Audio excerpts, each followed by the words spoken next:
Assalamualaikum warahmatullahi wabarakatuh. Halo semuanya. Perkenalkan, nama saya Laila Albanisa, NIM 2521136 dari kelas 3 PTKD. Video ini saya buat untuk menjadi salah satu tugas mata kuliah saya, yaitu pengembangan kurikulum dengan dosen pembimbing Bu Radiatul Usni SPD MPDT. Saya dari kelompok 1 yang beranggotakan Windy, Adong, dan saya salah satunya. Kelompok 1 mendapat materi tentang hakikat pengembangan kurikulum. Pada bagian ini saya akan menjelaskan tentang pengertian kurikulum dan faktor-faktor yang mempengaruhi pengembangan kurikulum. Sedangkan bagian 3, 4, dan 5 yang dijelaskan oleh Windy dan Adong di video yang berbeda ya guys. Oke, jadi saya akan menjelaskan pengertian kurikulum menjadi 4 macam. Pengertian kurikulum secara umum. Nah, yang kedua, kurikulum secara etimologis. Yang ketiga, kurikulum secara istilah. Dan yang keempat, kurikulum pengertian kurikulum menurut undang-undang. Pengembangan kurikulum merupakan istilah yang komprehensif. Di dalamnya mencakup perencanaan, penerapan, dan evaluasi. Nah, apa sih perencanaan, penerapan, dan evaluasi itu? Perencanaan kurikulum adalah langkah awal dalam membangun kurikulum untuk menghasilkan suatu tindakan yang akan diambil oleh guru dan peserta didik. Nah, sedangkan penerapan kurikulum itu merupakan tindakan operasionalnya, atau bisa disebut juga dengan implementasi dari perencanaan kurikulum tadi gitu. Nah, sedangkan evaluasi kurikulum merupakan tahap akhir dari pengembangan kurikulum. Bisa disebut juga dengan penilaian seberapa jauh dan seberapa berhasil kurikulum yang dibuat dan direncanakan. Faktor yang mempengaruhi pengembangan kurikulum. Dalam pengembangan kurikulum tidak hanya melibatkan orang-orang yang berkecimpung di dunia pendidikan, namun juga melibatkan banyak orang seperti politikus, pengusaha, orang tua peserta didik, serta masyarakat yang berkepentingan dengan pendidikan. Dalam Sukma Dinata 2006-158 ada 3 faktor yang mempengaruhi pengembangan kurikulum. Faktor yang pertama, perguruan tinggi. Faktor yang kedua, masyarakat. Dan faktor ketiga, sistem nilai. Kita masuk ke yang pertama, tentang perguruan tinggi. Memberikan 2 pengaruh terhadap kurikulum sekolah. Pengaruh yang pertama, dari segi pengembangan iptek di perguruan tinggi umum. Teknologi dan pengetahuan memberikan sumbangan isi pada kurikulum dan proses pembelajaran. Perkembangan teknologi tidak hanya memberi isi kurikulum, tetapi juga mempengaruhi pengembangan alat bantu dan media pendidik. Jadi sangat besar juga ya pengaruhnya. Nah, sedangkan pengaruh yang kedua dari segi pengembangan ilmu pendidik dan perguruan, serta penyiapan guru-guru dari lembaga pendidikan tenaga kependidikan atau LPTK seperti FKIP, IKIP, dan STKIP. Kurikulum LPTK juga mempengaruhi pengembangan kurikulum, penguasaan ilmu, dan kemampuan keguruan dari guru-guru yang dihasilkan. Jadi maksudnya di sini itu seberapa berhasilnya perguruan tinggi itu untuk menghasilkan lulusan profesi guru yang berkompeten dan profesional gitu. Nah, kita masuk ke yang faktor yang kedua, yaitu masyarakat. Sekolah merupakan bagian semuanya bertugas menyiapkan anak didik yang siap hidup bermartabat di masyarakat. Karena itu, isi kurikulum hendaknya mencerminkan kondisi masyarakat penggunanya untuk mencapai kebutuhan dan tuntutan dari masyarakatnya. Sekolah berkewajiban menyerap dan menerima aspirasi-aspirasi dari masyarakat. Salah satu kekuatan yang terdapat dalam masyarakat adalah dunia usaha. Perkembangan dunia usaha yang terdapat di dalam masyarakat juga mempengaruhi pengembangan kurikulum. Makanya, sekolah tidak hanya menyiapkan anak lulus sekolah, tapi juga untuk dapat hidup, berusaha, dan bekerja. Kita masuk faktor yang ketiga, sistem nilai.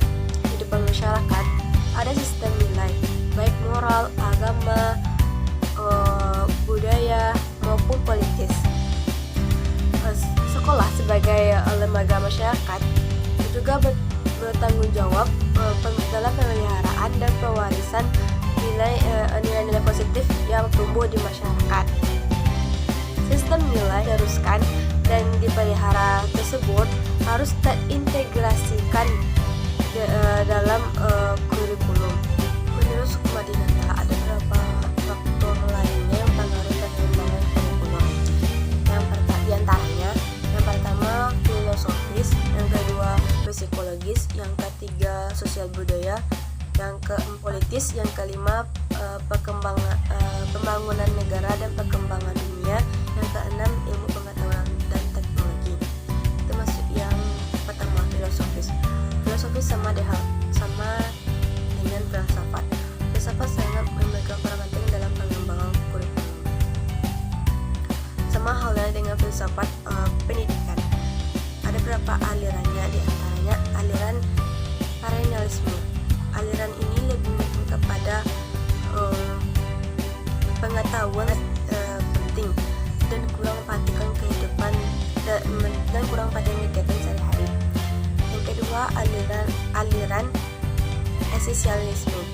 Aliran ini lebih menekankan kepada mewariskan budaya serta pengetahuan dan keterampilan kepada peserta didik untuk dapat hidup menjadi anggota masyarakat yang berguna. Yang ketiga, aliran eksistensialisme. Aliran ini menekankan kepada individu sebagai pengetahuan tentang hidup dan makna. Intinya, untuk mengetahui kehidupan seseorang haruslah memahami dirinya sendiri. Yang keempat, aliran progresisme. Aliran ini lebih menekankan kepada melayani perbedaan individual, berpusat kepada peserta didik, variasi pengalaman dan proses belajar. Yang kelima, aliran kontrovisme. Aliran ini lebih menekankan kepada peradaban masa depan. Yang kedua, psikologis. Psikologis dalam menurut Sukmadinata ada dua bagian psikologis yang menjadi dasar pengembangan kurikulum, yaitu psikologis perkembangan dan psikologis belajar. Psikologis perkembangan adalah ilmu yang mempelajari tentang perilaku individu dan kaitan dengan perkembangannya, seperti hakikat perkembangan, tahap-tahapan perkembangan, aspek-aspek perkembangan, dan hal-hal lainnya yang berkaitan dengan perkembangan dan dijadikan sebagai bahan pertimbangan dan mendasari pengembangan kurikulum. Sedangkan psikologi belajar adalah ilmu yang tentang hakikat belajar, tahap-tahapan teori-teori belajar, serta aspek perilaku individu dalam belajar dan bisa dijadikan sebagai bahan. Sosial budaya. Dengan pendidikan, kita tidak mengharapkan munculnya manusia yang terasing dari lingkungan masyarakatnya, tapi justru dengan pendidikan diharapkan dapat lebih mengerti dan mampu membangun kehidupan masyarakatnya. Karena itu, tujuan, isi, dan proses pendidikan harus disesuaikan dengan kondisi, kemampuan, karakteristik, kekayaan dan perkembangan yang ada di masyarakat. Setiap lingkungan masyarakat memiliki sosial budaya tersendiri yang mengatur pola kehidupan dan pola hubungan antar anggota masyarakatnya. Dengan perkembangan masyarakat yang terdapat nilai-nilai, dengan jadi perkembangan ini, nilai-nilai yang ada di masyarakat juga harus berkembang. Maka dari itu, anggota masyarakatnya dituntut untuk menyesuaikan diri dengan perkembangan yang terjadi di lingkungan masyarakatnya. Yang keempat, politik. Politik juga mempengaruhi pengembangan kurikulum karena setiap bertukarnya tampuk pimpinan sebuah negara, maka di setiap itu pula lah kurikulum pendidikan berubah. Pembangunan negara dan perkembangan dunia. Mengapa pembangunan negara dan perkembangan dunia pengaruh pengembang kurikulum? Karena negara yang ingin maju dan membangun tidak harus memiliki kurikulum yang statis. Maka dari itu, kurikulum harus diubah sesuai dengan perkembangan zaman dan kemajuan sains dan teknologi. Kenyataannya, perkembangan teknologi telah merubah peradaban pesat pada kehidupan manusia di muka bumi ini.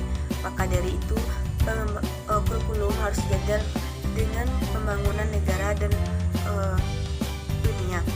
Yang keenam, ilmu dan teknologi atau iptek.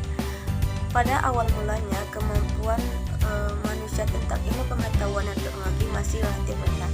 Namun sejak abad pertengahan mengalami perubahan yang sangat besar. Banyak teori baru yang terus muncul dan berkembang sampai saat ini, dan akan dipastikan ke depannya akan terus berkembang. Manusia telah melampaui hal-hal yang sebelumnya masih suatu hal yang tidak mungkin menjadi mungkin dengan adanya perkembangan ilmu pengetahuan dan teknologi yang sangat pesat pada saat ini. Itu kurikulum harus mengakomodir dan mengantisipasi laju perkembangan ilmu pengetahuan dan teknologi, sehingga peserta didik mampu meimbangi dan sekaligus mengembangkan ilmu pengetahuan dan teknologi untuk kemaslahatan dan keberlangsungan hidup manusia.